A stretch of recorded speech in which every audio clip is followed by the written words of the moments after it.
Good morning students. Last class के lecture में हमने आपको जो क्वेश्चंस बताए थे उसमें हमने आपको बताया था कि ट्रेडिशनल मेथड बताया मैंने, फिर उस क्वेश्चन को कैसे सॉल्व करें मैंने वो चीजें आपको बताई। वो चीजें आपको ऑलवेज रिमेंबर रखना होगा। आज हम नेक्स्ट टाइप के क्वेश्चंस पे आते हैं जहां पे आपके एग्जामिनेशन में जो क्वेश्चन पूछता है रिपीटेड कैलेंडर ईयर, मतलब कौन सा ईयर रिपीट होगा किस साल में। सबसे पहले आपको ये चीजें ध्यान रखनी होंगी।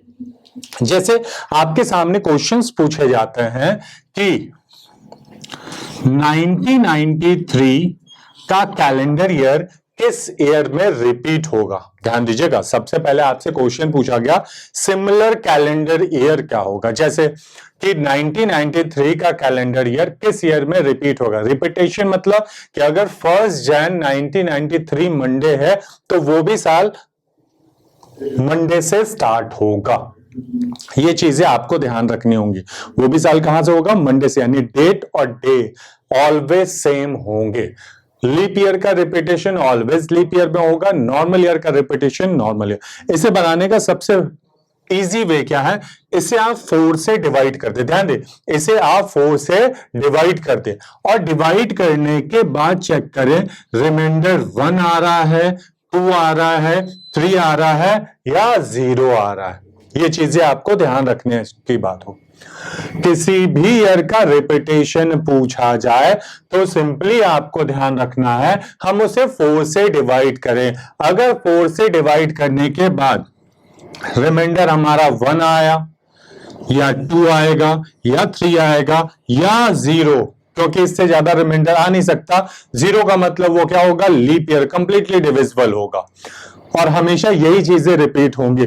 अगर आपका 1 आया रिमेनिंग तो आपको ध्यान रखना है कि वो आपका ऑलवेज 6 ईयर के बाद रिपीट होगा। अगर रिमेनिंग 2 आया या 3 आया तो वो आपका ऑलवेज 11 ईयर के बाद रिपीट होगा। और अगर वो 0 आया तो वो आपका 28 ईयर के बाद रिपीट होगा। ये चीजें ध्यान दीजिए। किसी भी ईयर का पूछा जाए सिमिलर कैलेंडर ईयर तो सबसे इजी वे ये होगा कि किसी भी ईयर को 4 से डिवाइड करें, चेक करें रिमाइंडर अगर 1 आ रहा है तो हम उसे 6 ऐड करेंगे, यानी वो 6 साल के बाद रिपीट होगा। अगर रिमाइंडर 2 या 3 है तो वो हमेशा कब रिपीट होगा, 11 साल के बाद रिपीट होगा। अगर 0 है तो वो 28 साल के बाद रिपीट। अब आपके दिमाग में क्वेश्चन आता है कि सर ये रिमाइंडर हम कैसे की, 6 में ही होगा, 11 में ही होगा या 28 ईयर में, तो चेक करते हैं। मैंने आपको बताया था कि सिमिलर कैलेंडर ईयर से पहले ऑड डेज, ठीक है ध्यान दीजिएगा।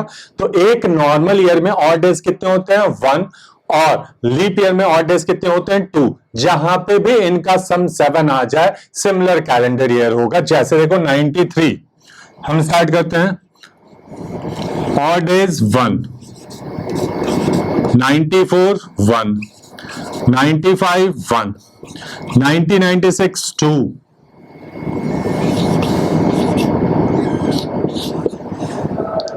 97 1, 98 1। टोटल ऐड करोगे क्या आ गया, सम 7, 7 डिवाइड बाय 7 इक्वल टू 0, यानी अगला जो भी ईयर आएगा वो सिमिलर कैलेंडर ईयर होगा। हमने वही किया, इसमें 6 ऐड कर दो, सिंपली 1999 में वो रिपीट होगा। ये चीजें क्लियर है। देखो नॉर्मल ईयर में ऑड डेज 1, जहां पे लीप ईयर आएगा ऑड डेज 2, तो total 7 divide by 7 equal to 0, यानी इसके बाद जो अगला ईयर आएगा वो सिमिलर कैलेंडर ईयर होगा। या तो हम इस फॉर्मेट में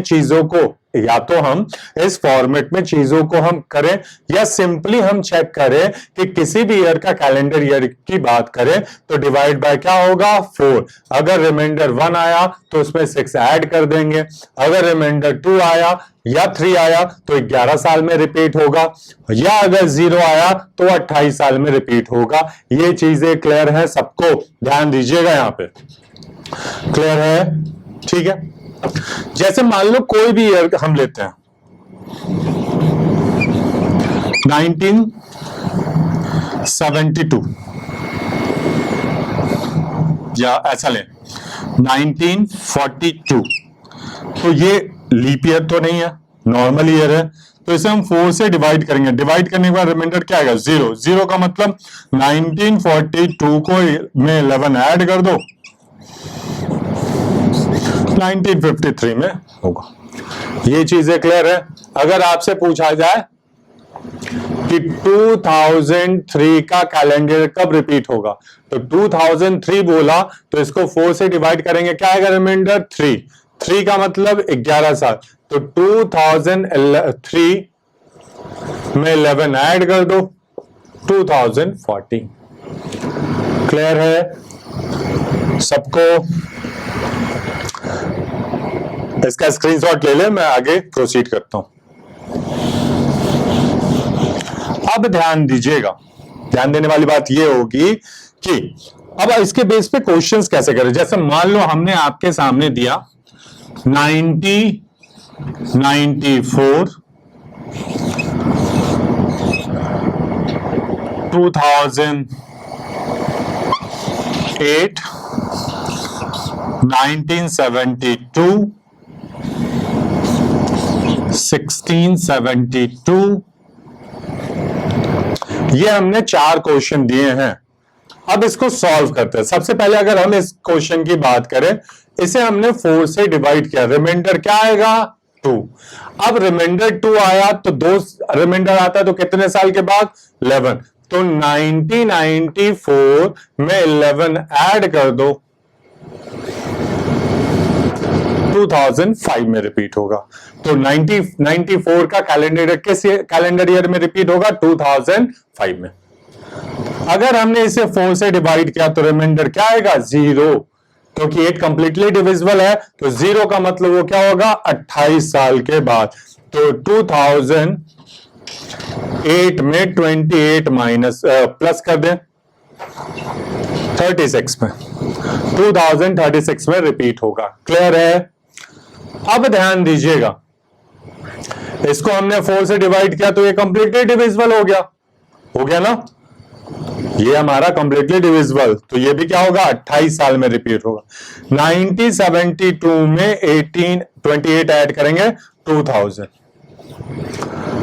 यहां तक तो क्लियर है। लेकिन इस क्वेश्चन की बात करें, अगर हम इसे 4 से डिवाइड करें तो रिमाइंडर 0 आएगा, तो 1672 में 28 करेंगे ऐड, तो क्या आएगा? 1700। लेकिन ये आपका आंसर क्या होगा? गलत होगा। क्यों गलत होगा भाई? क्योंकि उसका रीजन है 1700 सेंचुरी ईयर है, लेकिन सेंचुरी लीप ईयर नहीं है। तो ये लीप ईयर था, तो लीप ईयर का रिपीटेशन ऑलवेज लीप ईयर में आना चाहिए। तो यहां एक्सेप्शन वाली केस होगा कि जहां पे भी 72 है, अगर वो लीप ईयर है, लीप ईयर तो है नॉर्मल सी बात, लेकिन अगर उसमें 28 ईयर ऐड करेंगे तो वो 1700 में रिपीट होना चाहिए, यानी 1700 या कोई भी सेंचुरी ईयर में आना चाहिए, क्योंकि लीप ईयर का रिपीटेशन ऑलवेज लीप ईयर में होता है, लेकिन 1700 लीप ईयर नहीं है। मैंने आपको पहली क्लास में बताया था लीप ईयर का डेफिनेशन कि जो 4 और 400 से डिविजिबल होगा वही हमारा लीप ईयर होगा। 4 का 1 से लेके 99 ईयर के बीच में कहा जाए तो वो हमारा क्या कहलाएगा? Leap year. यानी किसी भी ईयर 1 से लेके 99 ईयर में किसी भी ईयर की बात करें तो उसे 4 से डिवाइड करके चेक करेंगे, अगर वो कंप्लीटली डिविजिबल है तो वो हमारा लीप ईयर होगा। दूसरा, सेंचुरी ईयर की बात करिए, यानी जिस ईयर के पीछे डबल 0 लगा है वो हमारा क्या होगा? Century year. और सेंचुरी ईयर को डिवाइड करेंगे 400 से, लेकिन क्या 1700 कंप्लीटली डिविजिबल है? नहीं है। इसका मतलब ये हमारा सेंचुरी लीप ईयर नहीं है, इसीलिए ये आंसर क्या होगा? गलत। तो ध्यान दीजिएगा, ये एक्सेप्शन की कंडीशन आती है जब भी 72 ईयर गिवन है वो लीप ईयर होगा, तो उसमें जब भी 28 ईयर ऐड करेंगे तो वह सेंचुरी लीप ईयर होना चाहिए। अगर सेंचुरी लीप ईयर नहीं आ रहा है, इसका मतलब वहां पे 28 से नहीं, किससे ऐड करेंगे? 40 से। ये एक्सेप्शन की कंडीशन है, आपको ध्यान रखना 1712 में इसका रिपीटेशन होगा। ये एक्सेप्शन है इस क्वेश्चंस के अकॉर्डिंग। कब? जब 72 ईयर गिवन है तो उसमें 28 ऐड करेंगे तो सेंचुरी लीप ईयर आना चाहिए। अगर नहीं आ रहा है इसका मतलब उसका रिपीटेशन ऑलवेज कहां होगा, कब होगा? 40 ईयर के बाद आपको 40 ऐड करना होगा। ये चीजें आपको ध्यान रखनी है। इस क्वेश्चंस को क्लियर है? अगर कोई कंफ्यूजन है तो बताएं, मैं फिर से रिपीट करता हूं। क्लियर? चलो हम नेक्स्ट क्वेश्चन की बात करते हैं।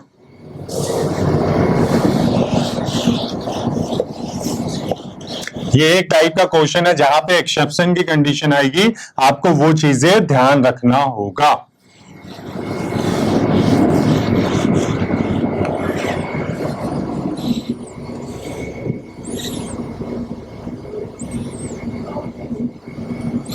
अब देखो अगला क्वेश्चन आपसे पूछा जाता है 19 नवंबर 1981। महेश का जन्म 19 नवंबर 1981 को हुआ है। तो 24 साल 3 months 15 डेज में वो कितने साल को, ईयर को फाइंड आउट करना। ठीक है, तो हमेशा इस डेट के अकॉर्डिंग रिवर्स ऑर्डर में आते हैं, ध्यान दीजिएगा। मैं इसको थोड़ा साइड करके लिख दूं। कैसे लिखना? रिवर्स। पहले हम ईयर को लिखते हैं, फिर मंथ को, और फिर डेट को। 19 नवंबर 1981। अब आपसे यहां पे कहा गया है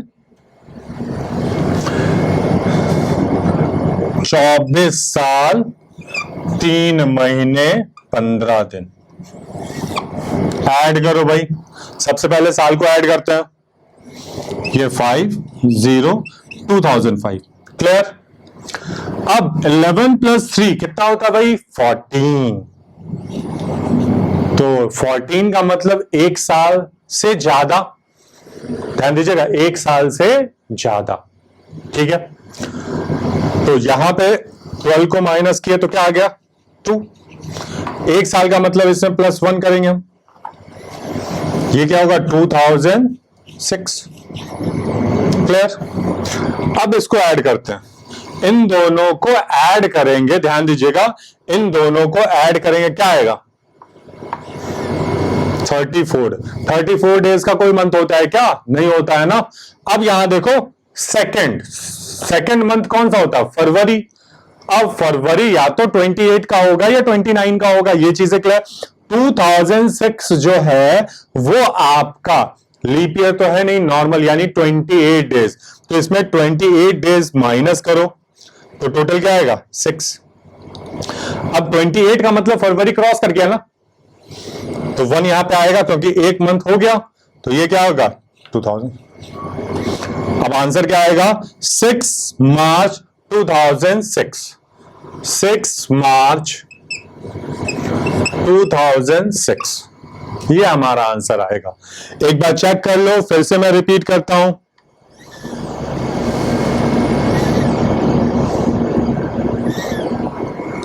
फिर से रिपीट कर रहा हूं, ईयर को सबसे पहले लेंगे। आपसे क्वेश्चन कहा गया था कि महेश का जन्म 19 नवंबर 1981 को हुआ था, तो 24 साल 3 महीने 15 दिन के बाद कितने वो किस ईयर में होगा? तो ध्यान दीजिएगा, पहले हमने ईयर को लिया, फिर मंथ को लिया, फिर हमने डेट को लिया। रिवर्स ऑर्डर में लेते हैं। 24 साल 3 महीने 15 दिन, तो सबसे पहले ईयर को ऐड किए 2005। अब जैसे मंथ को ऐड किए, मंथ का मतलब 14 मंथ, 14 मंथ का मतलब 1 साल से ऊपर, तो 1 साल को हम कहां ऐड करेंगे? 2006 में। एक ऐड हो गया। अब यहां पे 12 मंथ माइनस के तो रिमेनिंग क्या होगा? सेकेंड मंथ यानी फैब। मंथ की बात करें हम 1915 जब भी हम इसको ऐड करेंगे 34 का तो कोई मंथ ही नहीं होता, लेकिन यहां पे सेकेंड है मतलब फरवरी, तो चेक करेंगे फरवरी है या तो 29 का होगा या 28 का होगा। यहां पे हमने देखा कि 2006 की बात करें तो ये हमारा नॉर्मल ईयर है, तो क्या होगा 28 डेज। तो रिमेनिंग क्या बता, यानी फरवरी से वो क्रॉस कर गया तो 1 ऐड करेंगे क्योंकि एक मंथ तो कंप्लीट हो गया, यानी मार्च। 6 मार्च 2006 हमारा आंसर आएगा। ये चीजें क्लियर हैं सबको? ओके, इसका स्क्रीनशॉट ले लो। फिर हम नेक्स्ट टाइप के क्वेश्चंस पे आते हैं।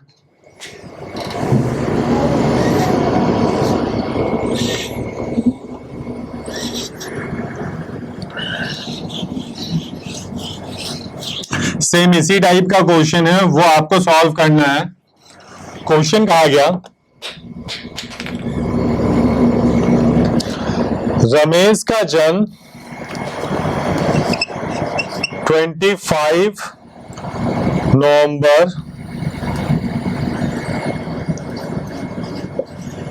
1989 को हुआ। तो आपसे पूछा गया कि 15 साल 1 महीने और 7 डेज के बाद वो कौन सा दिन होगा? तो रिवर्स ऑर्डर में लिखते हैं। 1989 नवंबर 25, ये ईयर,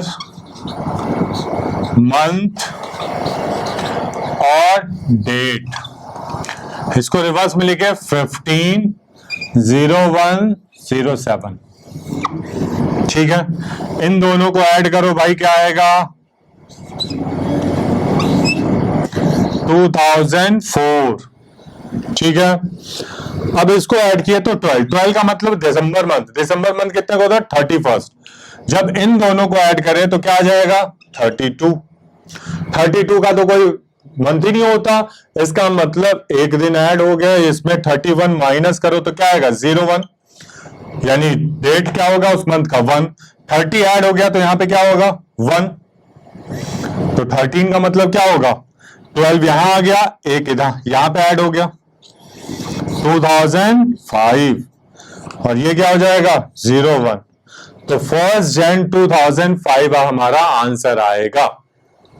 क्या आएगा आंसर भाई 1 Jan 2005।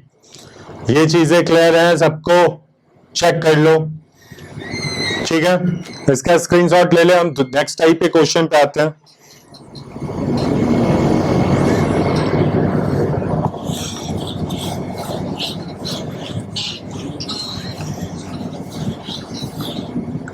अब आपसे क्वेश्चन ये पूछा जाता है, ध्यान देने वाली बात है, क्वेश्चन इस तरह से पूछा जाता है कि किसी भी सेंचुरी का, अब ध्यान दीजिएगा, किसी भी सेंचुरी का लास्ट डे कौन कौन सा डे हो सकता है।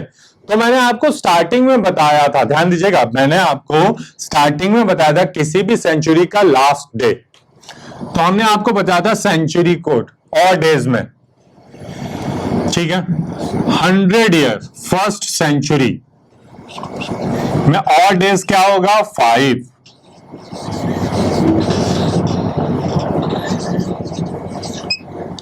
सेकेंड सेंचुरी यानी 200 ईयर में और डेज क्या होगा 3 ऑड डेज।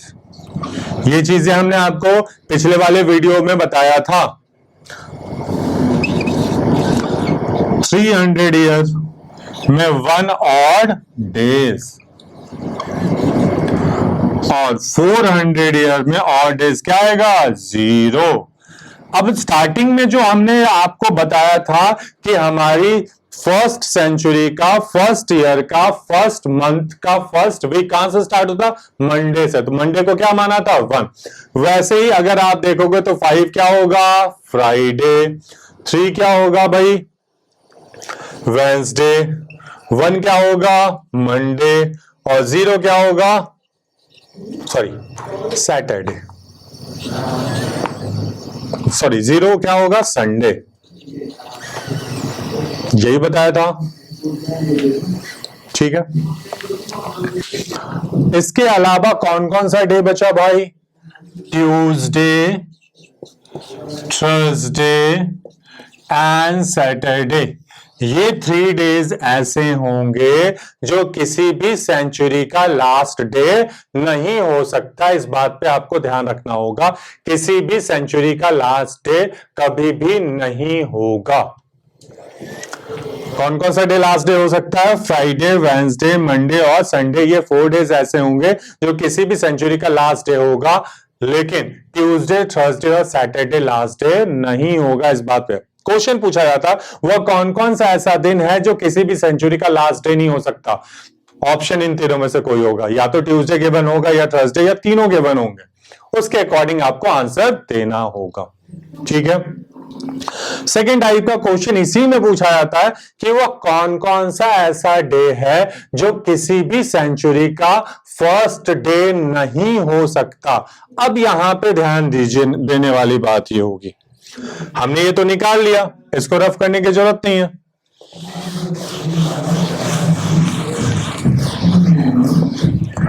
अभी ध्यान दीजिएगा,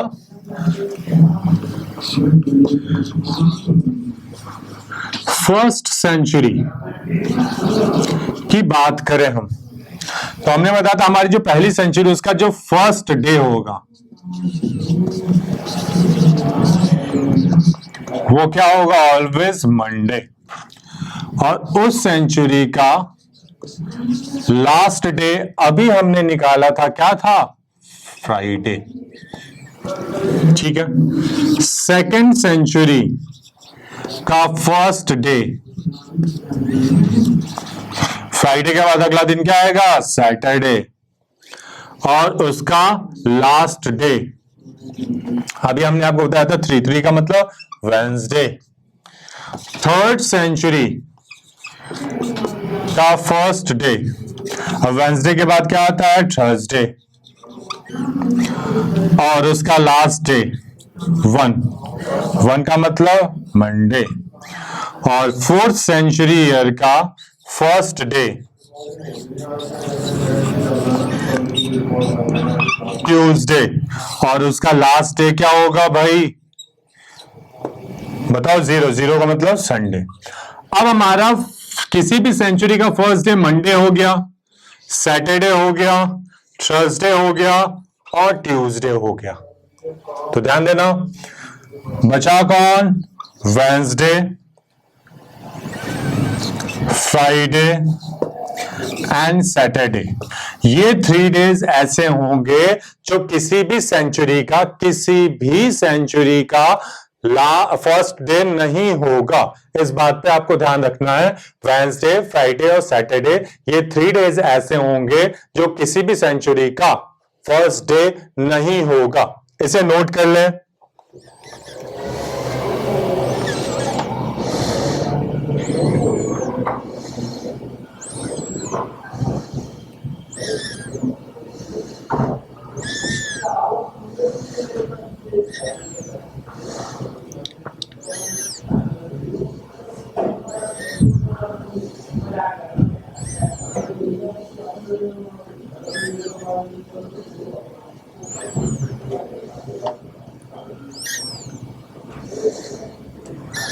क्लियर है सबको? चलो मैं इसे रफ करता हूं।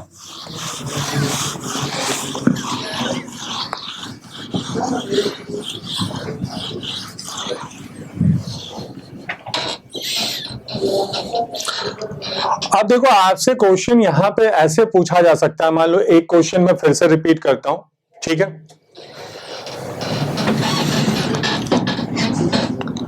कि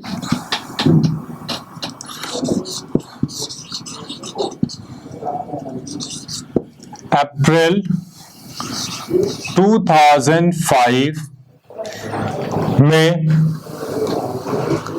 कितने वेंसडे आएंगे? अप्रैल 2005 में कितने वेंसडे आएंगे, ये आपसे पूछा गया। या तो डेट पूछा जाएगा या नंबर ऑफ वेंसडे पूछा जाएगा, कोई भी। तो इस टाइप के क्वेश्चन को निकालने के लिए सबसे पहले मैंने आपको क्या बताया था? आप निकालोगे 1 अप्रैल 2005 कौन सा डे होगा। सबसे पहले तो ये चीजें आपको चेक करनी होंगी। तो मैंने आज आपको पिछली क्लास में फॉर्मूला बताया था। सिंपली क्या था भाई formula? Total year plus leap year plus century code plus month code plus date divide by 7। मैंने ये आपको बताया था।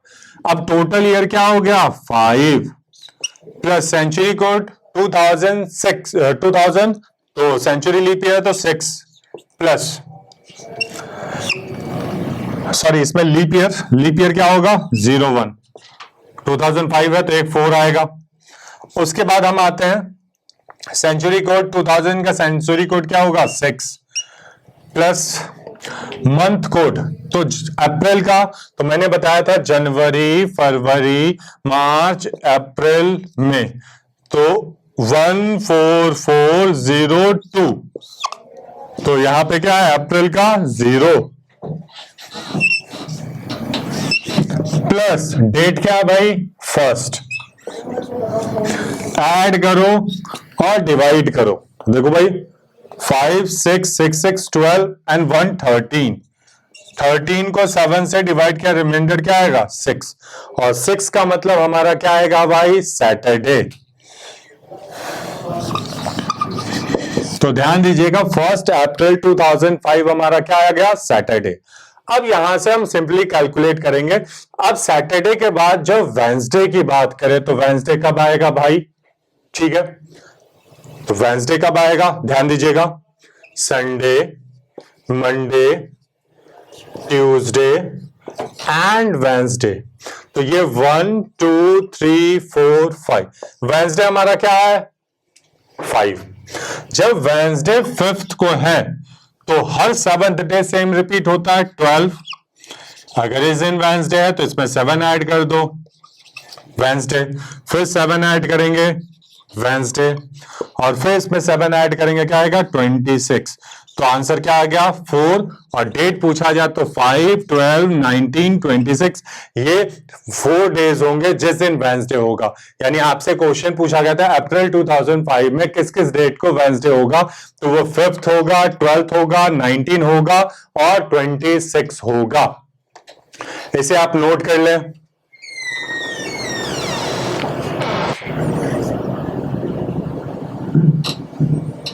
क्लियर है चलो आज हम यही ओवर कर रहे हैं। ओके थैंक यू जय हिंद।